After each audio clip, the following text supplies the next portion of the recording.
started this whole big trend of foundational Black America and American descendants of slavery? Why is this a thing? Why are we at war with this thing? If nothing else, I guess I would be an American descendant of slavery. Did y'all know that slavery started in the Caribbean before it came to America? Those slave ships used to stop on what's now considered the island of St. Vincent. Did you guys not know that there was slavery also in Jamaica, Panama, Cuba, Venezuela, Haiti, Nicaragua, Belize, Guatemala, and that we were all on the same fucking slave ship, but some of us got dropped off at different ports? But as I stated before, the slavery prototype was from the island of Barbados. It started there first before it even came to America. And now I have people in my comments telling me that, oh, I'm not black, and that all of my I can't talk on black men. I can talk on y'all motherfuckers because I date y'all, because I'm black too. So let me give y'all some history, because y'all are a little confused between ethnicity and race. So let's talk about that first. So, as a child born in New York at Harlem Hospital, can't get no blacker than that. Today I took out my weave. If you go to my other video, you saw me being unbelievable. I took off my weave and I got me a wrap, a doobie. If you know, you know. Black. I got a whole weave up in my hair. Black. Not like white people don't wear weave, but we're not talking about them. I'm talking about me and my blackness, and y'all telling me that I'm not black enough. So, in Harlem Hospital, Black Hospital, where I was born in 1970, my birth certificate says that I am a single female child, H for Hispanic, because Latino was not a thing. Latino was a new term. So I guess Latinos are processing along the same way as black people. Because it used to be Negroes, then you were black, then two other things now. Well, colored, we're not going to go through it. Now African American. But this term FBA got y'all losing your motherfucking minds. Because slavery was started in the Caribbean before it even came to fucking America. We were enslaved just as you. We all fought for to make it where we are. Some of the greatest civil rights activists have been of Caribbean descent, like Shirley Chisholm, Marcus Garvey, Malcolm X, Kwame Ture Stokely Carmichael, aka Stokely Carmichael, Maya Angelou of modern day Maya Angelou. So Caribbean people have played a significant role in the advancement of FBAs. And there are many that I haven't mentioned, but I'd be more than happy to do a list. But I don't know why. Okay, so that was the end of that. I want to, Naeem, honey, where you go? So I want to get you, first of all, and this is what I mean with a little bit of ignorance, is because people need to refresh themselves with Black American history, which is part of American history. You know, all the, I'm gonna let you guys talk on it, but she said slavery started in the Caribbean first before it came here, and Maya Angelou and Marcus Garvey, and you're talking about three people. And listen, I don't have a problem with people from different backgrounds, nothing like that, but Caribbeans did not help shape Black America, our history, or our progress. You did not. You may have marched, you may have been part of an organization, but you did not. Nobody did except for us here. So who wants to comment, reply, say what on this? I'll say this. Um, the problem that you have is a lot of those groups are taught for the time that their children that Black Americans don't have no culture, and you hear them say that all the time. Busta Rhymes talk about this. If you American, you have no culture. It's all their stuff. They have this idea. In the way that she was talking, she has no knowledge of our story.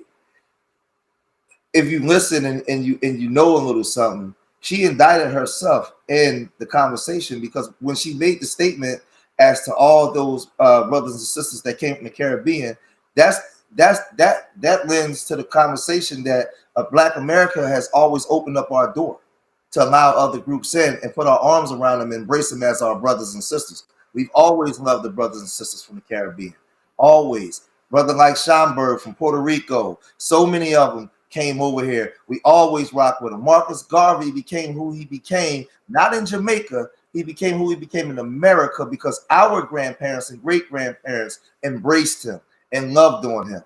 So when you deal with a Farrakhan is not FBA, but Farrakhan came here and embraced the culture, and we loved him the same way he loved us. So, but we can't go to those countries and become the leaders amongst them and do all that kind of stuff. So this is where the disconnect happens, because the elders of the past understood this. They actually practiced Pan-Africanism and practiced togetherness within the diaspora. In the last 50 years, there's been a shift. And a woman like this knows that they hear what we're saying. They know exactly what we're saying, but they don't have any respect for us. They want us to shut up and let them just continue to benefit off of us. When we're saying, hey, we loved y'all, we always open up the door. When Jamaicans moved into the Black community, when Jamaicans came to America, they moved into the Black community. They was with us. We didn't kick them out. There was no xenophobia. There was none of that. We was all together, especially in the East Coast corridor. When I was growing up, I'll be 50 in 12 days. When I was growing up, I didn't see Jamaican women or men with white women. They was in the community with us. We was all together, right? There's been a shift, though, somewhere. So now when we're saying, hey, we're going to separate and we're going to identify as this, I don't hear nothing when y'all got y'all own flags doing y'all Jamaican thing. I don't see nothing when y'all got y'all own Haitian flags doing y'all thing, or y'all Guyanese flags. And whenever y'all do something great, y'all start gunshotting and all that stuff, right? So now when we say, okay, cool, y'all still our brothers, we still love y'all, but we going to do this over here for political reasons, for civic reasons, right? Now was a problem. So they understand what we saying. They don't like the fact that we're doing it. We never see you people that make just call brothers and sisters from the Caribbean tethers, even when they didn't do anything disrespectful. I'm not really with all that.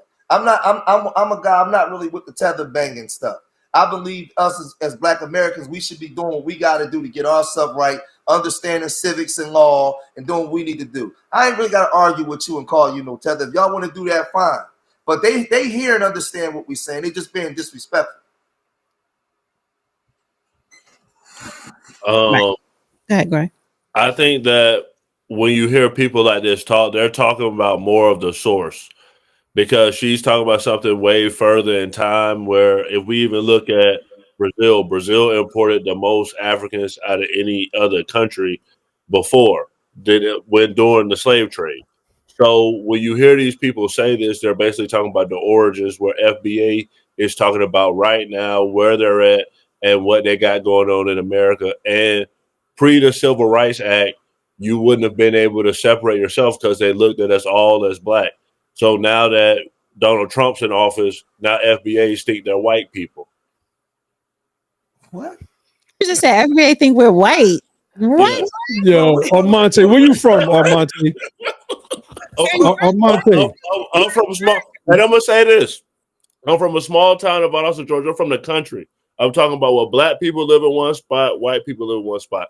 But I moved to Florida when I got older, and I asked my social studies teacher. I was probably in like the 6th grade, and we was talking about segregation. And I said, "So what if it's like a Spanish person? What if it's like a different person? Like where do they go? And he said it was a place for white people and it was a place for everybody else. So for me, when I hear FBA, I feel like FBA feel this way, and I've heard FBA say this.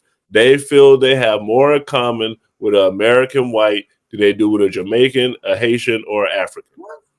That I don't know who you're listening to, bro. Where you got where your family from? Your family from Georgia as well? Yeah, they're from the deep south. Yeah.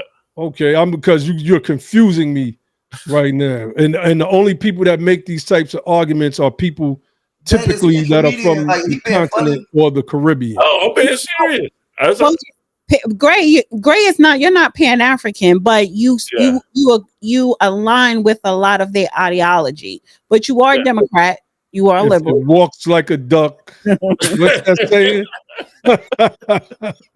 But he will be considered freedman, foundational Black American, or ADOS. He will be. Yes, he is a Black American, but he aligns with Pan African ideology. I see. He needs to run in these circles over here so he could get a good education. Because we not trying to hear none of that crazy stuff, right? I like to educate, and I'm gonna be brief. Share this real quick, Sister Dana. I like to educate. Share this real quick. You got more damn slides than me. No, we do this 24 hours a day. So this is from an article from the Center for Immigration Studies, and it's called "Immigrant Indigestion." A. Philip Randolph, radical and restrictionist. Email me that. Say that again. You email me that. I got you, definitely. The funny thing is the guy who wrote this, Daryl Scott, he sounds like Armante right now. So he understood this when he wrote it. Now he's acting ignorant. But let's scroll that we've debated him and we've cleaned him up on several of occasions, my team and I. So let me real quick. Randolph and restriction. If the perceived contradiction between the restrictionist desires and inclusionist principles led civil rights leaders to silence, not all national Black leaders were silent. In August of 1924, A. Philip Randolph articulated the most thoroughgoing opposition to immigration. Quote, instead of reducing immigration to 2% of the 1890 quota, we favor reducing it to nothing. See, our ancestors fought for this. This ain't something white people just came up with, and those of us who identify as American freedmen or the other names that's being mentioned are running with. No, this is something that has been long running. He said, we favor shutting out the Germans from Germany, the Italians from Italy, the Hindus from India, the Chinese from China, and even the Negroes from the West Indies. This country is suffering from immigrant indigestion. I'm going to scroll down real quick and read this one. Certainly, Randolph also could be harsh on West Indians. Yet his basis of criticism of West Indians lay in their political shortcomings, not their economic competition or ethnic chauvinism, right? Because, these people thought that they, like today, were better than us. They thought that they were exotic. What's the dude, the Nigerian rapper dude that lives in Texas now? He said, he in an interview said, oh, you think I'm regular Black? Meaning he believes, no, not Burna Boy. I don't know. I don't know this dude's name, but this is what they believe. Let me continue. It says, most notably, Randolph castigated West Indians for not becoming citizens of the United States. To challenge discrimination, Blacks, he held, needed political power, and such power could only be garnered by citizens. Quote, it is also elementary that whether one be a citizen or not, he is affected by the legislation of the country where he happens to reside. He called for Black immigrants to follow the example of the Jews and the Irish who had become citizens to increase their clout. So this is something that was going on all the way back in A. Philip Randolph's days, the early 1900s, the early 1920s, the early 1930s. These people they came to this country on some, look, we're just trying to get our bag. And that's it. We don't care about your fight or your plight. And these are the same people that tell their children, watch out for the American Blacks. Mm-hmm. Watch out. Right? the grandchildren and the great-grandchildren of the very people that A. Philip Randolph had to castigate are the ones that told their children, or meaning of the generations of today, watch out for those American blacks. Don't bring one of them home. Be easy with the Akata. Don't mess with no Yankee. I want to throw this on there. Marcus Garvey, right? Was he an ally or a grifter? Because I read up briefly today. He gave a speech in Raleigh, North Carolina, back in the 1920s, and chastising Black Americans, saying if I had to rely on Black Americans to come down here to Raleigh, it would have took me 6 months.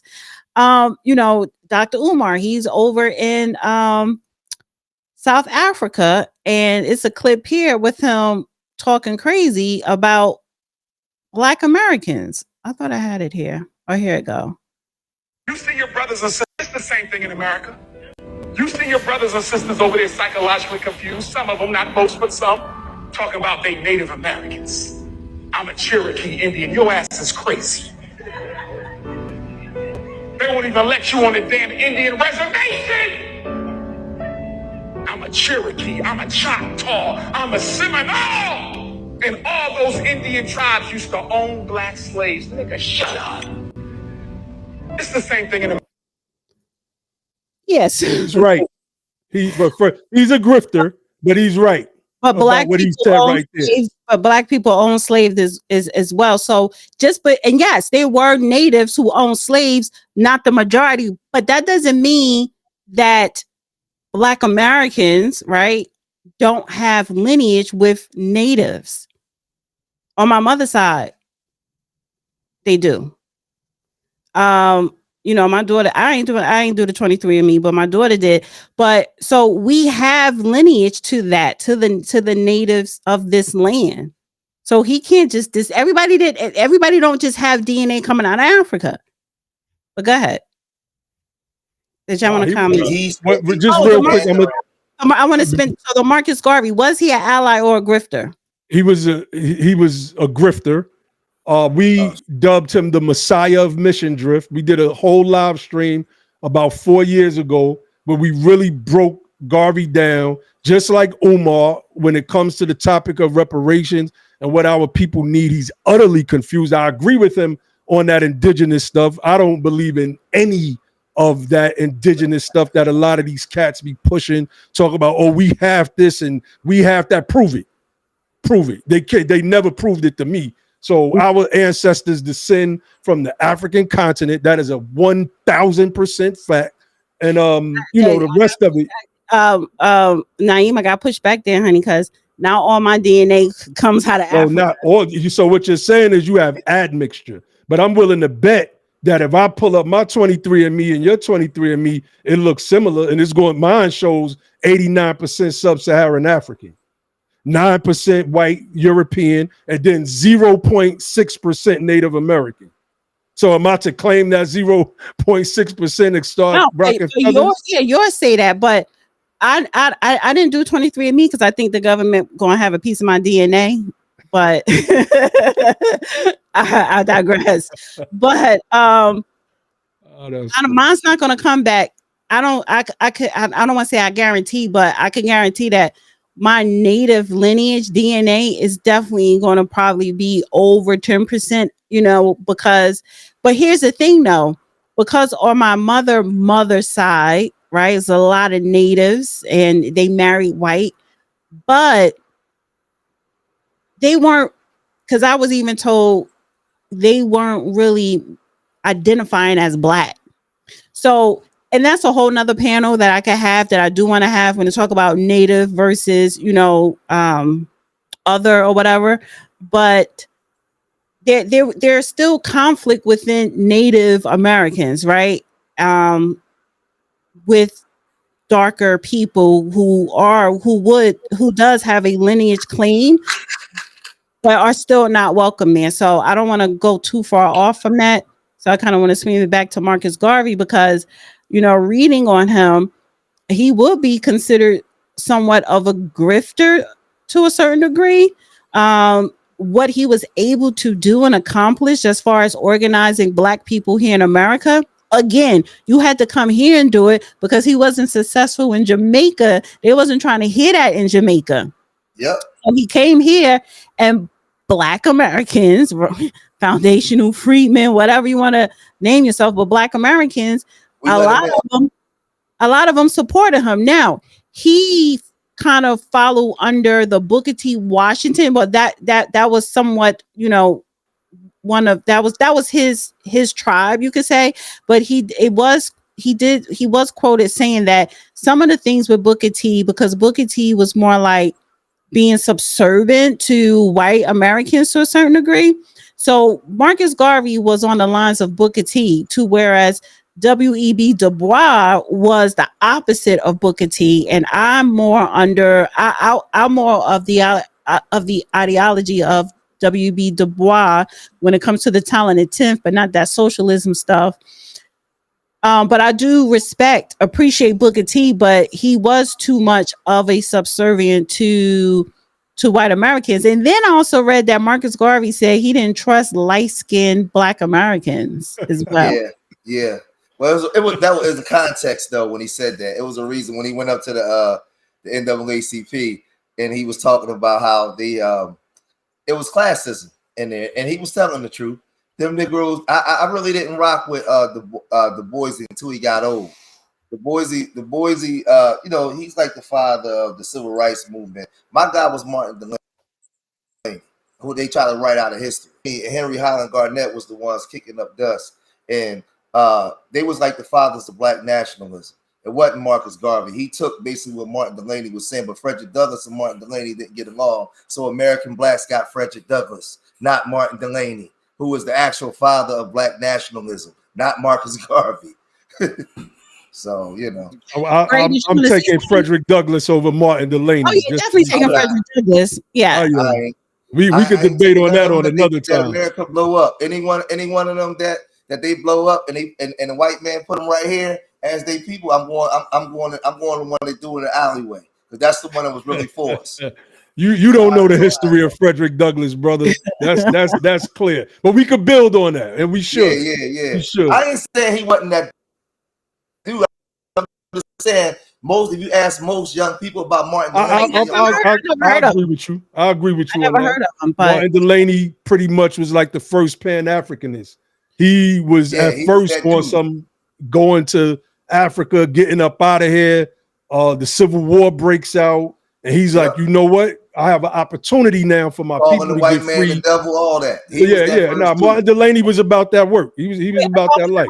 Bring Gray in on it. So, what are your thoughts, Gray, on Marcus Garvey, ally or grifter?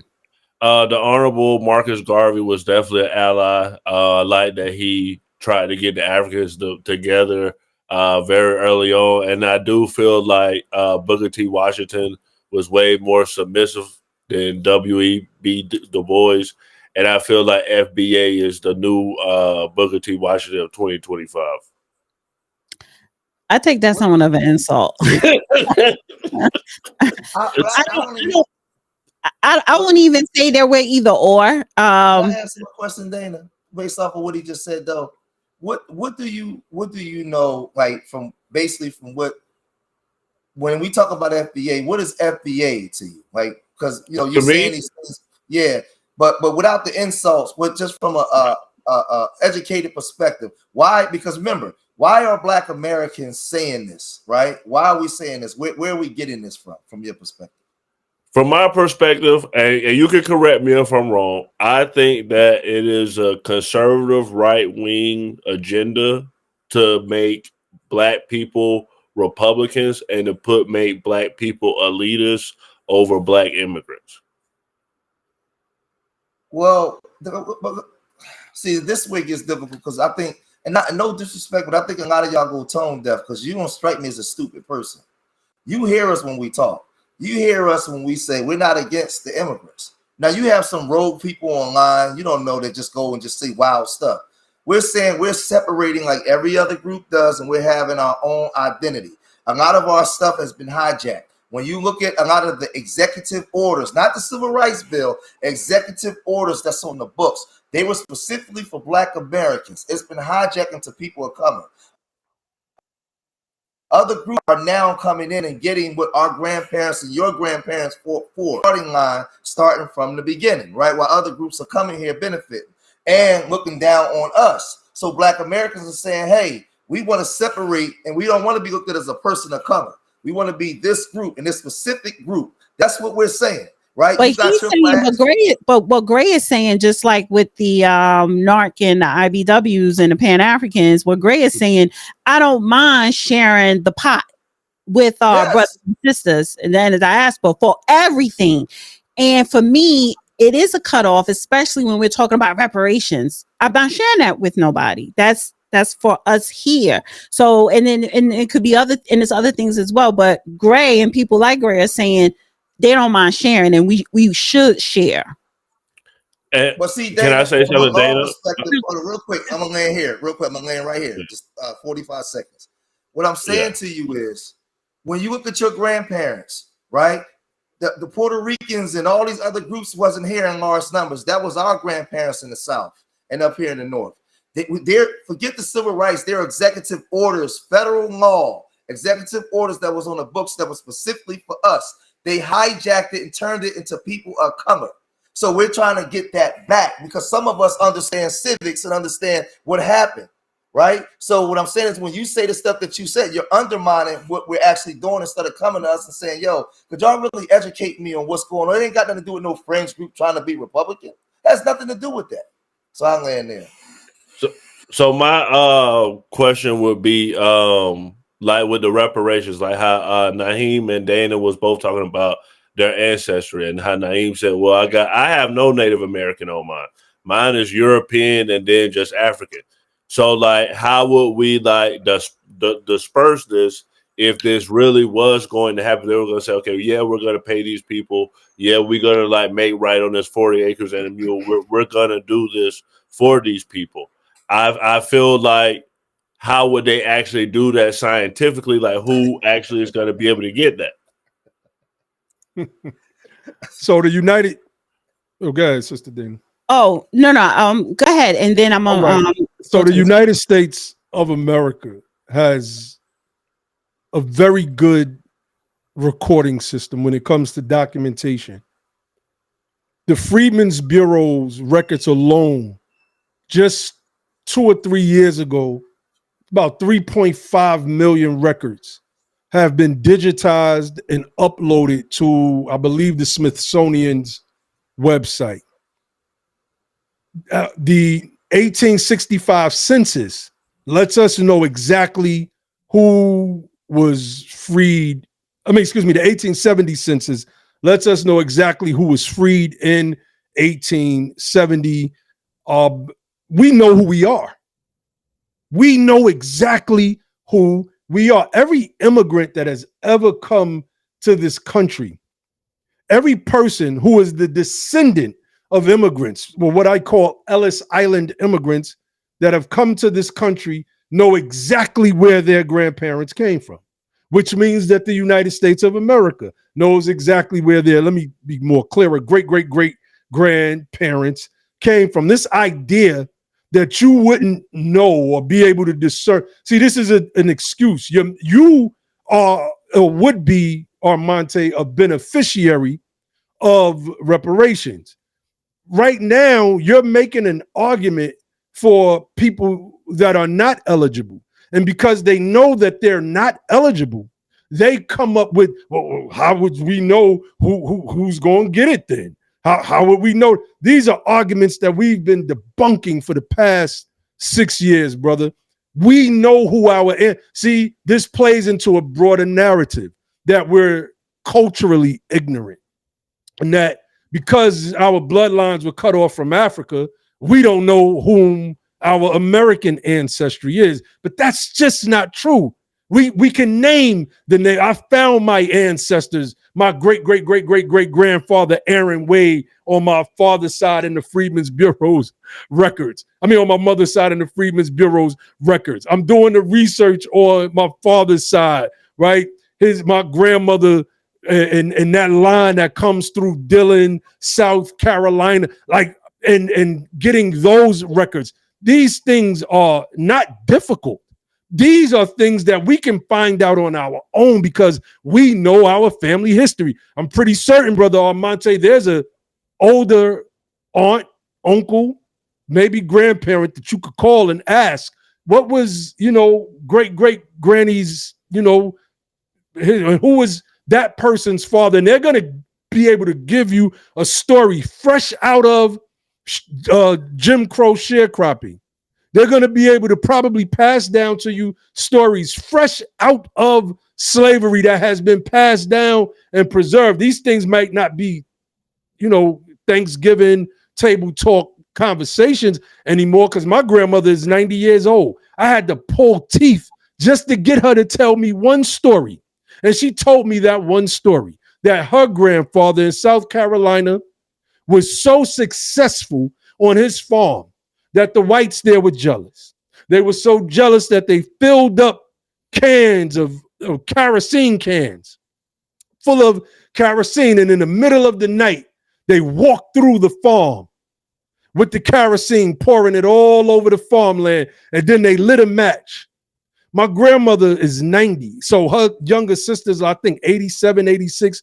And she says that her sister still hears the crying of those horses until this day. So there's a part of the history that they don't want to talk about. But that does not mean that we cannot trace our ancestry back. When you say that, brother, you're making arguments for other people and you're hurting your own prospects of getting what's owed to our people today. To me, it makes no sense. And it shows it shows to other groups that we have no cultural integrity, like we have none. Okay, so one more thing I want to insert in a conversation, and then I'm gonna read all the super chats. So, guys, please hit the like button and share the stream. And then you can keep donating as well. Dana with the data.